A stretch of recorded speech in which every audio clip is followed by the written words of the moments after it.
በህይወት ላለ ሰው እስካልሞተ ድረስ ተስፋ አለ። ወንጌላችን ተስፋ የሚሰጥ ወንጌል በህይወት ላለ ሰው ሁሉ የሚሰጥ።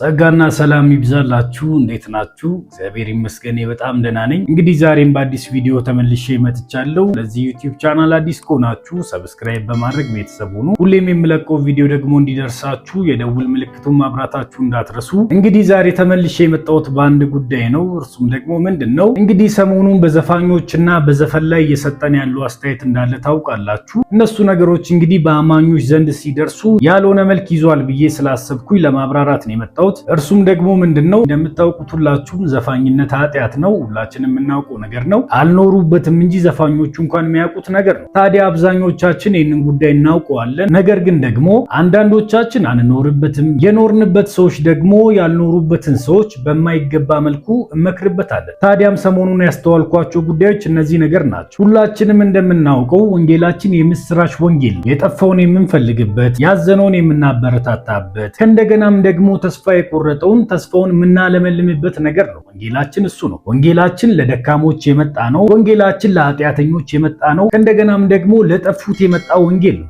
ይህንን ታውቁታላችሁ። ታዲያ ይህንን ወንጌል በምን አግባቡ ሰዎች ጋር እናድርስ የሚለው የኔና የናንተ ድርሻ ነው። አያችሁ፣ ወንጌላችን ገና ሲመጣ ለደካሞች እንደመጣ፣ ለጠፉት እንደመጣ፣ ተስፋ ለቆረጡ ሰዎች እንደመጣ መጽሐፍ ቅዱሳችን ይናገራል። መጽሐፍ ቅዱሳችን በዮሐንስ ወንጌል ምዕራፍ 3 ቁጥር 16 ላይ ሲናገር እግዚአብሔር አንድያ ልጁን እስኪሰጥ ድረስ ዓለምን እንዲወደዋልና ብሎ ሲጀምር ያለ አንዳች ምክንያት ዓለሙን በሙሉ መውደዱን የሚያሳይ ጥቅስ ነው። አገኛችሁኝ? ያለ አንዳች የህይወታችን ኳሊቲ ከእንደገናም ደግሞ ባለን ጥሩ ነገሮች ሳይሆን እግዚአብሔር እንዲሁ ከመውደዱ የተነሳ ለሰው ልጆች የሰጠ መዳን ነው ወንጌላችን። ታዲያ ይሄን ወንጌል እንዴትና ወደ ማን እንውሰደው? እኛ ራሳችንን ቆም ብለን ማየት አለብን። ካልሆነ ግን ለሰላም የመጣው ወንጌል ለጸብ እናደርገዋለን። ለማዳን የተገለጠውን ወንጌል ለሰዎች መጥፊያ እናደርገዋለን። በምን? በአነጋገራችንና በአቀራረባችን። አያችሁ፣ ወንጌላችን ለደካሞች የመጣ እንጂ በጣም ለሚኩራሩት ሰዎች የመጣ አይደለም። አገኛችሁኝ አይደለ? በጣም እንደ ጻድቅ ራሳቸውን ለሚቆጥሩ ሰዎች የመጣ አይደለም። በኃጢአት ህይወት ላሉት፣ ፈላጊ ለሌላቸው፣ ቀርቦ የሚያወራቸው ሰው ለሌላቸው የመጣ ወንጌል። ታዲያ ወንጌላችንን የምስራች የሚያስብለው ምኑ ነው? ከሰዎች ግምት አልፎ መስራት የመቻሉ ነው። ወንጌላችንን የምስራች ወንጌል ነው ያስባለው። አገኛችሁኝ? ኃጢአተኛው ጋር ደርሶ መጎብኘቱ ነው ወንጌላችንን የምስራች ወንጌል ያስባለው። የጠፋውን ሰው ስለሚፈልግ ነው ወንጌላችን የምስራች ይሆን። ለጉርብትና ማይመቹትን ሰዎች አምጥቶ ወደ ጻድቃን ተራ ስላስገባቸው ነው ወንጌላችን የምስራች የተባለው። አገኛችሁኝ አይደለ? ለምንወደውና ለምንቀርበው ሰው ብቻ የምንሰጠው ነገር አይደለም። በህይወት ላለ ሰው ሁሉ የሚሰጥ፣ ለጨካኙ የሚሰጥ፣ ለኃጢአተኛው የሚሰጥ ወንጌል ስለሆነ ነው የምስራች ወንጌል ይሆን። ለዛም ነው ከሰሞኑ ለሚነሱት ነገሮች ሐሳብ መስጠት የፈለጉት። ሰዎችን በሰሩት ኃጢአት ማራቅ የመንፈሳዊነት መለኪያ አይደለም፣ የመዳን ምልክትም ደግሞ አይደለም። ከሰዎች ጋር የሚሰራውን መንፈስና ሰዎችን ለይቶ ማየት ነው መንፈሳዊነት።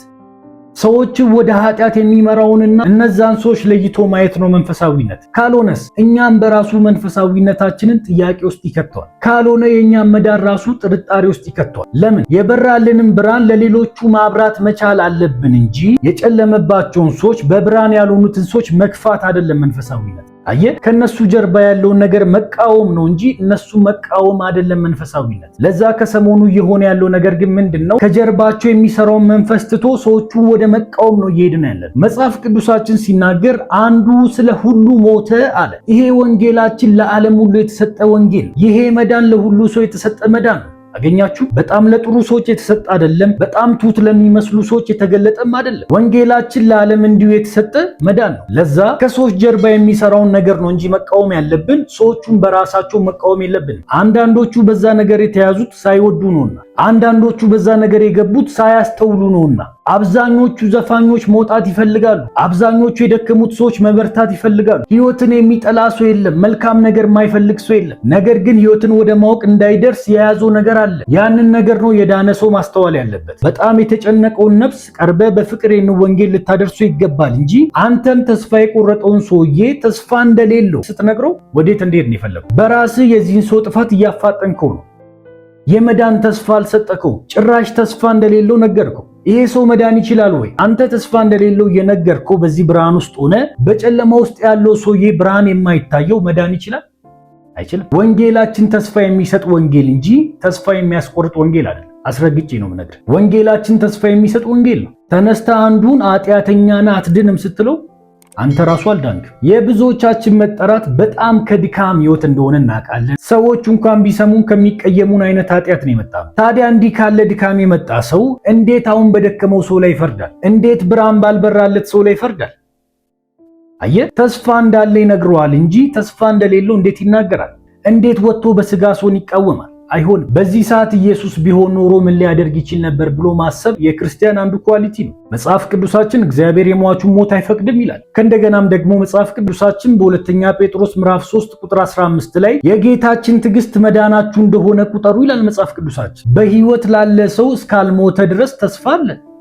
በፈለገ ኃጢአት ውስጥ ቢሆን፣ በፈለገ ድካም ውስጥ ቢሆን፣ በፈለገ ጭካኔ ውስጥ ቢሆን በህይወት እስካለ ድረስ ተስፋ አለ። ተስፋ ማንም መቁረጥ የለበትም። መዳን ይችላል። የእግዚአብሔር የምህረት በር ክፍት ነው። ለምን በፈለገ ከባድ ነው በምትሉት ኃጢአት አይያዝ? ለምን ነፍሰ ገዳይ አይሆንም? ለምን ዘፋኝ አይሆንም? ተስፋ አለ። መዳን ይችላል።